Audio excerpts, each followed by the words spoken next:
Hi అండి, welcome back to Lakshmi Srinivas. ఎలా ఉన్నారు? నేను బాగున్నా, మీరు కూడా బాగుండాలి నా భగవంతుని ప్రార్థిస్తున్నా. ఇంకా ఈ వీడియో వచ్చి నిన్నటిదండి. నిన్న ఏకాదశి ఆదివారం వచ్చింది కదా. ఏకాదశి అంటే శనివారము స్టార్ట్ అయింది, ఆదివారము 8 అయిపోయింది అన్నారు. కానీ మనకు తెల్లవారుజామున ఏ టైంలో ఏకాదశి అంటే బ్రహ్మముహూర్తంలో ఉంటే ఆ రోజును మనము ఏకాదశిగా భావించి ఆ రోజు ఉపవాసంగా మనము ఉంటాము. ఇంకా నిన్న అంటే ఆదివారం వచ్చింది కాబట్టి మనకి ఇంకా నిన్న మేము ఏకాదశి పూజ చేసుకున్నాం అనమాట. ప్రతిరోజులాగే ఈ ఏకాదశికి ఇవంతా మామూలు అనమాట. రోజు చేసుకుంటాము, కాకపోతే ఏకాదశి రోజు కొంచెం ప్రత్యేక శ్రద్ధలతో విష్ణుమూర్తిని లక్ష్మీదేవి అమ్మవారిని పూజిస్తాం అనమాట. ఈ నిన్న వచ్చినటువంటి ఏకాదశి కామదా ఏకాదశినిగా చెప్పుకుంటారు. ఈ ఏకాదశిని కూడా అత్యంత పవిత్రమైనదిగా మరియు ప్రయోజనకరమైనదిగా వర్ణిస్తున్నారు. పురాణం ప్రకారం ఈ వ్రతం ఒక వ్యక్తిని వారి గత జన్మల మరియు ప్రస్తుత పాపాల నుండి విముక్తి చేస్తుంది. ఈ వ్రతం ఒక వ్యక్తికి విముక్తిని సాధించి వారిని మోక్షం వైపు నడిపిస్తుందని కూడా నమ్ముతారు. అందుకే భక్తులు ఈ రోజున విష్ణునామాన్ని జపిస్తారు, ఆయనను కీర్తిస్తారు మరియు ధ్యానిస్తారు. ఈ ఏకాదశి వ్రతాన్ని భక్తి శ్రద్ధలతో ఆచరించే వారికి సానుకూల శక్తి లభిస్తుందని మరియు విష్ణుమూర్తి యొక్క ప్రత్యేక ఆశీస్సులు పొందుతారని అంటారు. ఇంకా అందువల్ల మామూలుగా అది మేము ఈ ఏకాదశి వ్రతాన్ని పాటిస్తున్నాం కాబట్టి మా ఇంట్లో ఇలా ప్రత్యేకంగా పూజలు జరుపుకుంటాం అన్నమాట. ఏకాదశి రోజు మాత్రము అంటే రోజు పూజలు ఉంటాయి, కాకపోతే ప్రత్యేకంగా కాస్త విష్ణుమూర్తిని లక్ష్మీదేవి వారిని మనము స్మరిస్తాము. విష్ణు సహస్రనామాలు అలాగే విష్ణు అష్టోత్తరాలు అవన్నీ చదువుకుంటాము. ఇంకా ప్రత్యేకంగా ఏదైనా వీలైనంత వరకు నైవేద్యాలు అలాంటివి కూడా చేసి పెడతామన్నమాట. ఇదిగోండి, ఇంకా శ్రీరామనవమి రోజు ఈ శ్రీరామ పట్టాభిషేకము ఉన్నటువంటి రాముల వారి ఫోటో పెట్టాను కదండి, అది అలాగే ఉంచాను అనమాట. ఎందుకంటే ఈ ఒంటిమిట్ట కళ్యాణములో శ్రీరాముల వారి కళ్యాణం అయిపోయేంత వరకు అలాగే ఉంచుతాను ప్రతి సంవత్సరము. అందుకని అలాగే పెట్టి అక్కడ కూడా దీపము పూలతో స్వామివారిని అందరు కూడా అవతారాలు వేరైనా అందరూ ఒక్కరే కదా అనేసి మనం పెట్టాం కదా. ఇంకా ఈ 9 రోజులు అలాగే ఉంచేస్తారనమాట. ఇదిగోండి ఇలాగా. ఇంకా కొద్దిగా బంతిపూలు మిగిలేటివి శ్రీరామనవమి రోజు ఉంటే అవి కూడా ఇలా మాల కట్టి వేశారనమాట. ఇంకా సంపంగులు అవన్నీ ఉన్నాయి, ఏమో వీలైతే కడదామని తీసి పెట్టాను, కానీ వీలవుతుందో లేదో కాస్త పనులు ఎక్కువ ఉన్నాయన్నమాట. ఏమంటే కొంచెము మా పాప అమెరికాలో ఉంది కదండి, తనకి పార్సల్ పెడుతున్నాం అనమాట. అంటే నాకు కావాలి, తనకి కావాలి, ఇద్దరికి.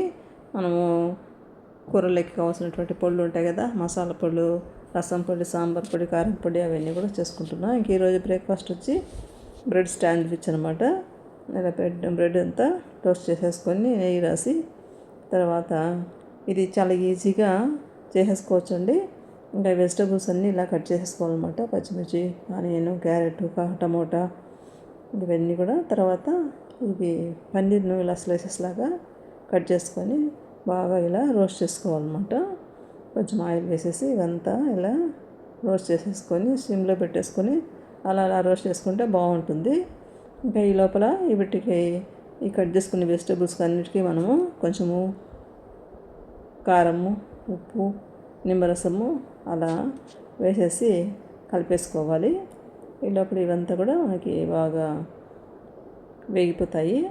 తర్వాత బ్లడ్ స్లైసెస్ ఉన్నాయి కదా, మనము నెయ్యితో వేయించి పెట్టుకున్న వాటికి ఇదంతా లేయర్స్ లాగా పెట్టేసుకోవాలన్నమాట. రోజు రొటీన్ దోశలు, ఇడ్లీ, ఉప్మా, పూరి అలా కాకుండా అప్పుడప్పుడు ఇలా కూడా సింపుల్ బ్రేక్ఫాస్ట్ చేసుకుంటే బాగుంటుంది. అంటే మనకి ఫైబరు, ప్రోటీను, విటమిన్స్ అన్నీ కూడా ఒకేసారి అందుతాయి అన్నమాట. ఇప్పుడు నేను చూపించినటువంటి బ్రెడ్ కూడా ప్యూర్ గోధుమ పిండితో చేసినటువంటిది అనమాట. ఫుల్ ఫైబరు మంచిగా ఉంటుంది. అది అప్పుడప్పుడు తెచ్చి ఇలా చేస్తూ ఉంటాం అనమాట. ఇంకా ఇదిగోండి, ఇవంతా బాగా ఎగిపోయినాయి.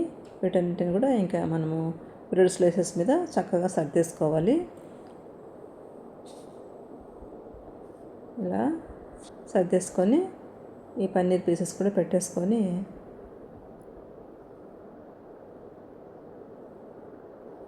అలా పెట్టేసుకోవాలి. తర్వాత ఇంకో స్లైస్కి టమాటో సాస్ ఉంటుంది కదా, అది ఇలా రాసేసుకొని ఇంకా నైఫ్తో 2 పార్ట్స్గా అంటే చిన్న చిన్న ముక్కలుగా, అంటే అంత కొరుక్కొని తినేప్పుడు అంత కింద పడకుండా మనము కంఫర్ట్గా ఎలా కావాల్సింటే అలా షేప్స్లో కట్ చేసుకొని తింటే చాలా బాగుంటుందండి. ఇలా ఒకసారి ట్రై చేయండి. మేము అప్పుడప్పుడు ఇలా డిఫరెంట్గా చేసుకుంటూ ఉంటాం అనమాట. ఈ సాంబార్లో మనకి దోశలు అలాంటివి తినే బదులు ఇది బాగుంటుంది. టేస్ట్ చూసి మీకు చెప్తాను.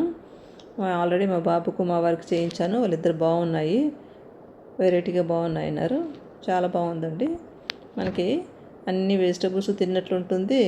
అంటే మార్నింగ్ మనం క్యారెట్ అవి తింటూ ఉంటాం కదా, అలా కాకుండా ఇలా బ్రెడ్ సర్వీస్ పెట్టుకుంటే బాగుంటుంది. తర్వాత ఇంకా టిఫిన్ అయిపోయినాక ఈరోజు వంటకి, ఈరోజు ఏకాదశి మార్నింగ్ 8:35 9 కంతా అయిపోయిందండి. ఇంకా పిల్లలకి నాకు ఈ మధ్య కొంచెం పనులు ఎక్కువ పెట్టుకున్నా కదా అని, ఉపవాసం ఉండలేను కదా అనేసి లంచ్ చేయాలనుకున్నా.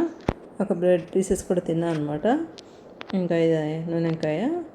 ఈ రెసిపీ ఈజీనే, ఆల్రెడీ నేను మన ఛానల్లో చేసి పెట్టున్నాను. ఎవరైనా కావాలంటే చూడండి. ఈ గుత్తి వంకాయను ఇలా చేశాను అనమాట.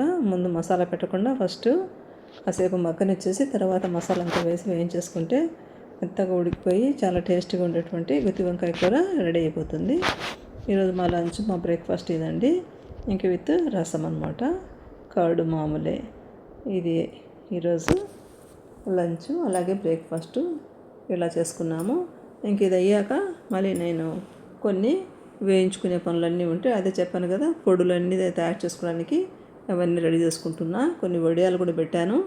ఆ వడియాలు కూడా ఫుల్ వీడియో రేపు కానీ అలా మీకు అప్లోడ్ చేస్తాను అనమాట. ఎడిటింగ్ అది చేసుకొని తర్వాత పెడతాను. ఇదిగోండి గుత్తి వంకాయ కూర రైస్ అనమాట.